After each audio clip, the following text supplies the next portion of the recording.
Captain Jack Sparrow, captain Philip, क्या आपको इनकी तरह कैप्टन बनना है और जो $multi-million की अपनी जो जहाज होती है उसको चलाना है?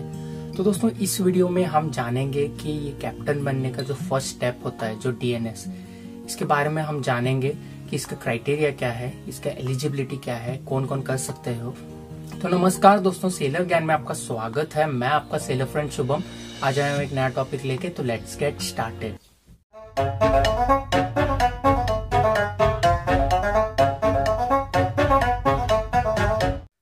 तो चलिए जानते हैं ये डीएनएस कोर्स क्या होता है। तो डीएनएस का सबसे पहले फुल फॉर्म है डिप्लोमा इन नॉटिकल साइंस।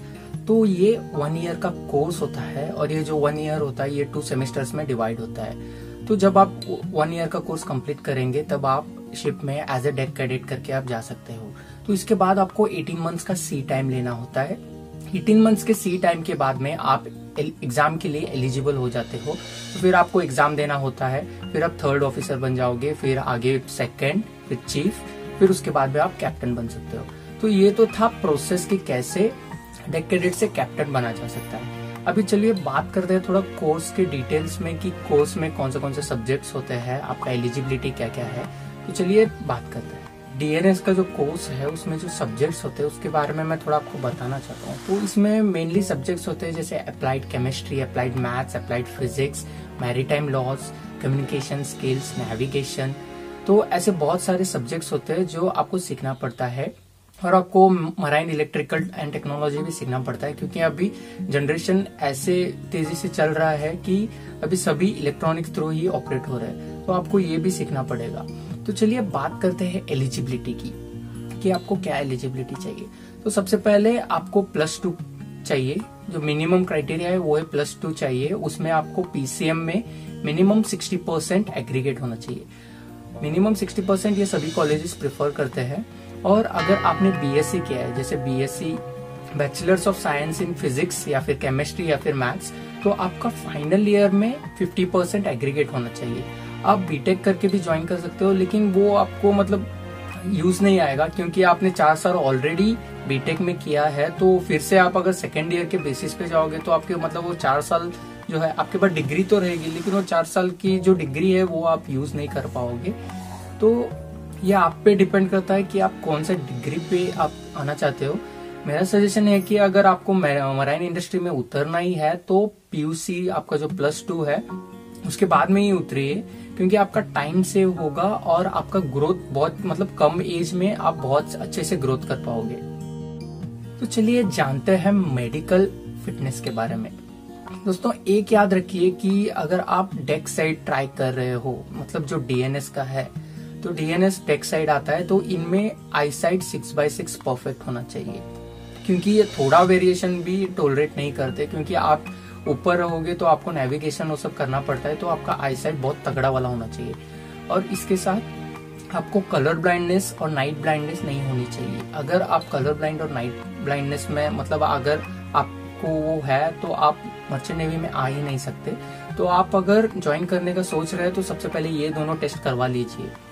और इसके बाद में आपका एज मिनिमम 25 से कम होना चाहिए। मतलब at the time of joining the college आपका एज 25 से कम होना चाहिए और आप अनमैरिड होना चाहिए।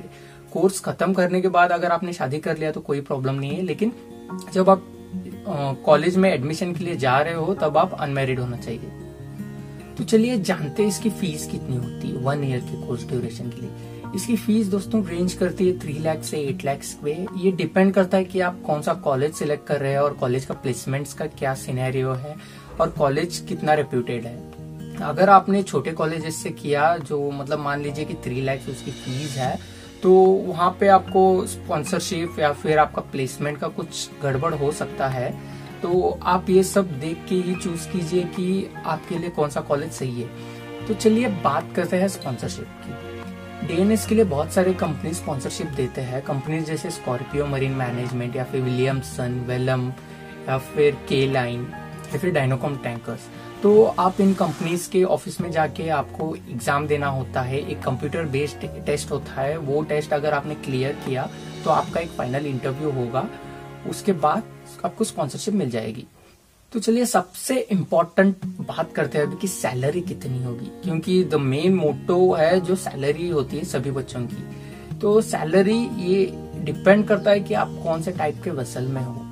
ये वेरी करेगा कि आप बल्क में हो या टैंकर में हो या फिर केमिकल में हो या फिर गैस में हो। लेकिन इसका एवरेज है, मतलब अगर आपने ऐसे स्केल पे देख लिया तो इसका $400 से $1000 पर मंथ की इनकी सैलरी होती है स्टार्टिंग में।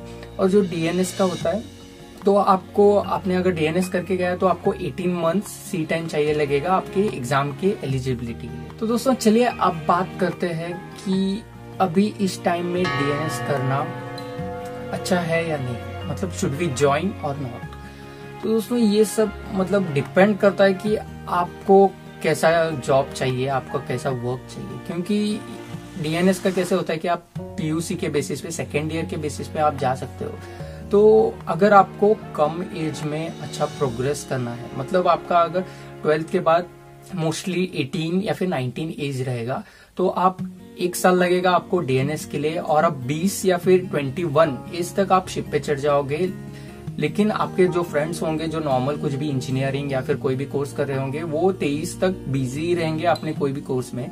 लेकिन आप 21 या 22 में आपको सैलरी मिलना शुरू हो जाएगा। तो दोस्तों एक एडवांटेज है कि आप कम उम्र में अच्छे से हैंड्स ऑन एक्सपीरियंस मिलेगा, आपको दुनिया घूमने का चांस मिलेगा, और आप सब कुछ आप जान जाओगे कम उम्र में कि कैसे जिम्मेदारी लेते हैं, क्या क्या होता है। तो दोस्तों ये था डीएनएस के बारे में। आशा करता हूँ कि आपको ये वीडियो अच्छी लगे। अगर वीडियो अच्छी लगी तो दोस्तों लाइक कीजिए, शेयर कीजिए, सब्सक्राइब कीजिए और stay tuned for more videos. Thank you.